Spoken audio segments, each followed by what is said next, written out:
Okay,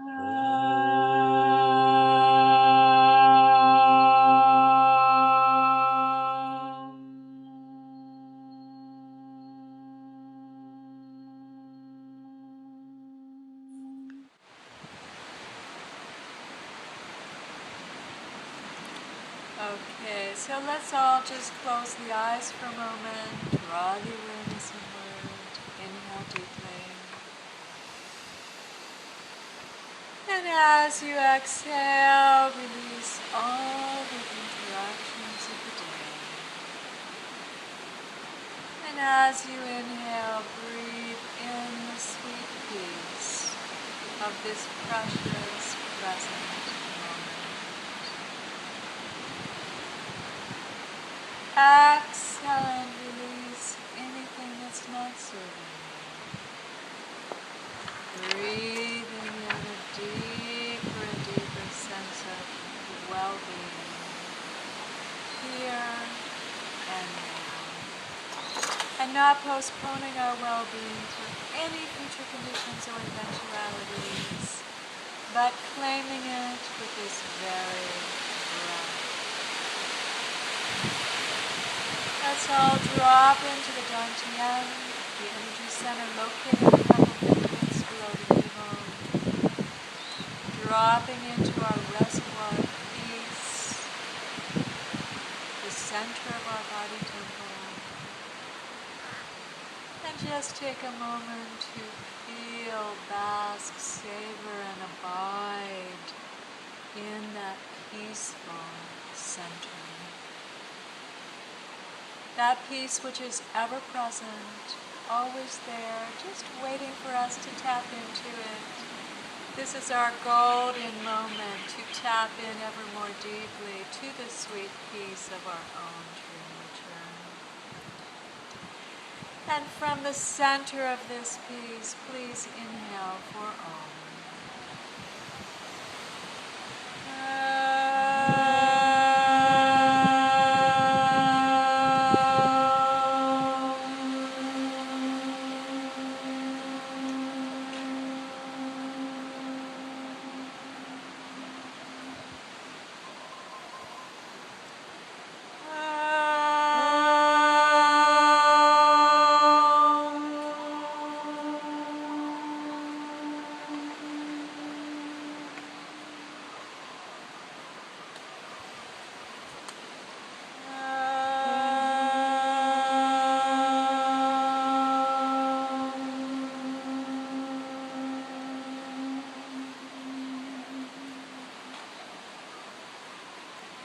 I invite in the presence and guidance of my beloved Gurudev, His Holiness Reverend Sri Swami Satchidanandaji, and my grand guru, his guru, Master Shivanandaji Maharaj, to bless us, to guide us, to express through me the essence of these sacred Yoga Sutras. We know that the sincerity of our hearts in calling forth this divine assistance brings it to us like a magnet, and so it is, and so we gratefully let it be. Amen. Om Shanti and Namaste. So I'd like to welcome you all to our Valentine's retreat here at the Spirit of Aloha Oceanfront Botanical Gardens on Maui, Hawaii. We're so blessed to be here in this beautiful paradise. And we'd like to send this peace and beauty out into the universe so everyone can be blessed by the great good fortune that we have to abide in this beauty of nature here. We're going to be speaking now about the Yoga Sutras of Patanjali. This is an ancient text that's over 5,000 years old. And there's even a question of whether Patanjali was a person or whether Patanjali was a name given to a group of people. It's not even clear, but it doesn't matter because the essence of the truth is what matters. And what matters more than that is how we implement it into our everyday lives. My teacher, Swami Satchidananda, spoke about the Yoga Sutras, and in his talks, they were recorded. And then people took those recordings and transcribed them and put them into a book called the Yoga Sutras, which he gave commentary on that ancient text that was passed down from Patanjali. So there are many great teachers and authors who gave commentary on the Yoga Sutras. The one that I'm going to speak on today is the Yoga Sutras as presented, interpreted, and transmitted by my beloved Gurudev, who I had the great good fortune of studying with since I was 16 years old. So he, although he stated to be the author of many books, he never actually sat down and wrote a book. He gave talks, and then, as I mentioned, his students transcribed those talks and formulated them into books and edited them. And that's how it came to be, his commentary on the Yoga Sutras. There's the hardbound copy, there's the softbound, and then there's the pocket-sized version. And what I love and adore and recommend for everybody is the pocket-sized version, because in one little tiny book is the essence of everything you need to know for self-realization.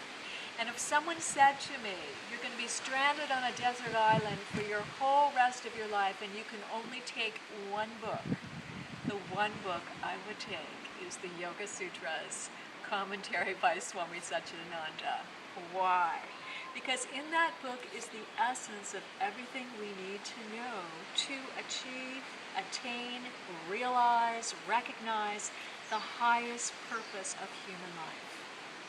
My teacher, Swami Satchidananda, who I may refer to as Swamiji or Gurudev, it's all the same person, he said that the most precious thing is to have a human body, because it's only in the human form that we have the opportunity to realize God. And when I say God, I know that word might alienate some people. So you could say God as creator, God as cosmic consciousness, God as divine intelligence, God as divine benevolence, God as love, God as peace, God as the unitive field, God as omnipresence, omniscience, omnipotence, many different words given to describe that. But I like to think of it as this. When people ask me, what is God? I think of it as whatever is the force that makes you breathe, that's what I refer to as God. So, for example, scientists can measure the exact second that a certain planet will be at a certain place in the sky, and that second will be there. Who or what is it that's choreographing that movement with such precision? Or if you study anatomy, the human body, when anyone says to me they don't believe in God or they're atheist or agnostic, I do not refer them to the Yoga Sutras, to the Bible, to the Torah, to the Quran. I refer them to an anatomy and physiology book. Because if anyone studies the human body, how the hormones are released, that sets off this, that sets off that, and all these systems that work in such harmony with such brilliance, precision, it's phenomenal. Who could take carrots and broccoli and make it into ears and tofu and into teeth and bones? I mean, what takes place is miraculous. So whatever it is that orchestrates that miraculous occurrence, that's what I would call God, but I encourage everyone then to choose whatever words or concepts you feel comfortable with. So that being said, Swamiji said that the most important thing is to have a human body, because with the human body you can realize your divine nature. Okay. He said even the angels and devas covet a human body. He said we have to, the souls line up and have to wait for a very long time to get a human body. So he said then you have the three most precious gifts: a human body, a thirst for the truth, and a perfect teacher or path to show you the way. And if you have all of that, he said, you're most blessed of all creation, and so then make hay while the sun shines. So the sun is shining today, and we're going to make hay by studying the teachings that bring us to that ultimate, highest goal of self-realization. And the reason we say realization is because peace isn't something we're creating. It's already there. We don't have to create peace, we just have to realize it.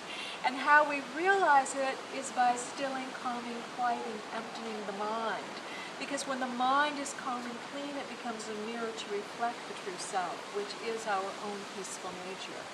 And the entire Yoga Sutras is dedicated to showing us how to do that, how to accomplish that. Now, we could study the Yoga Sutras for many lifetimes and for many, many years in this lifetime.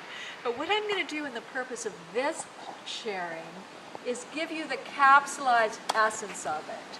I'm going to take the Yoga Sutras, which I have studied from an enlightened master from the age of 16, and I'm going to just give you the consolidated essence of it. I kind of like to think of it as like a distiller. You know, with aromatherapy, it takes how many tons of roses to make one drop of rose oil. So I want to just give you that one drop of rose oil, the like homeopathic version of the Yoga Sutras in the time frame that we have, and hopefully to inspire you then to study it more deeply. But it's really not even about studying, it's about implementation. As Swamiji said so many times, you can read all kinds of books about swimming, but until you get in the water and do it, are you really going to know how to swim? You can read all kinds of recipe cookbooks, but until you actually get in the kitchen and get those pots and pans or raw food, the beautiful ceramic knives and plastic boards, until you get those all into play, then we don't really have the experience of the true first-hand knowledge. So hopefully this is just to inspire that.